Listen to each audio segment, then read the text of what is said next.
حضرت علی المرتضیٰ شیر خدا کرم اللہ تعالی وجہہ الکریم کا فرمان ہے، آپ کی طرف قول منسوب ہے کہ شوہر کی وفا کا اگر آپ نے پتہ لگانا ہو اور شوہر کی وفا دیکھنی ہو تو اس وقت پتہ چلتی ہے جب اس کی بیوی بیمار ہو۔ جب بیوی کی بیماری کے ایام چلتے ہوں تو پھر پتہ چلتا ہے کہ شوہر کی اپنی بیوی کے ساتھ وفا کیسی ہے۔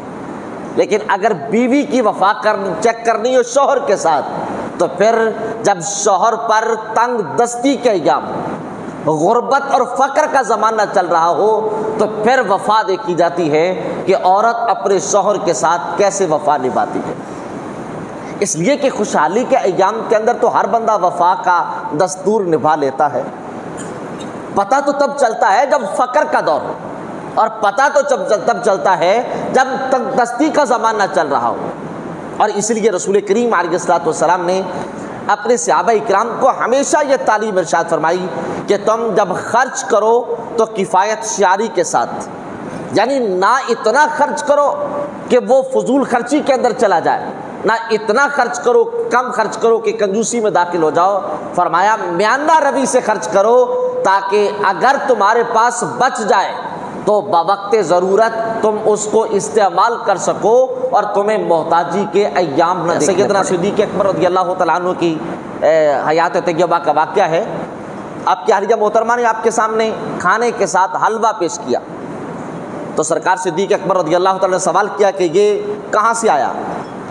عرض کیا کہ جو ہمیں بیت المال سے روزانہ کا خرچ ملتا ہے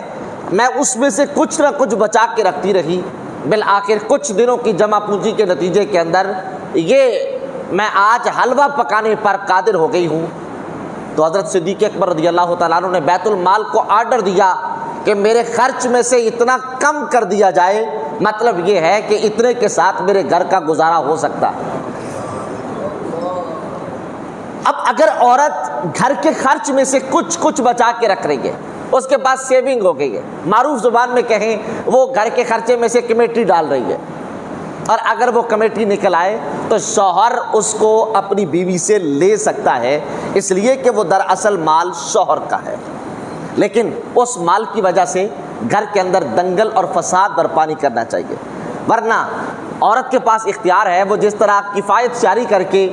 بچت کر کے کچھ بچا سکتی ہے تو وہ ہماری ذاتی سیونگ کو گھر کے اخراجات میں اجاڑ بھی سکتی ہے۔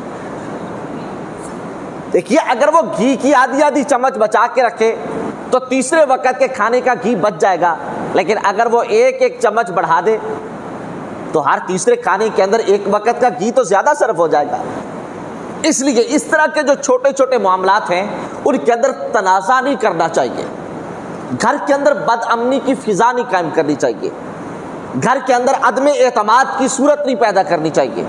بلکہ جس طرح شوہر اپنی بیوی پر خوشی سے خرچ کرتا ہے ایسے اگر بیوی کے ہاتھ میں مال ہے تو اس کو بھی چاہیے کہ وہ خوش دلی کے ساتھ اپنے شوہر پہ خرچ کرے اور اپنی شوہر کی اولاد پہ خرچ کرے۔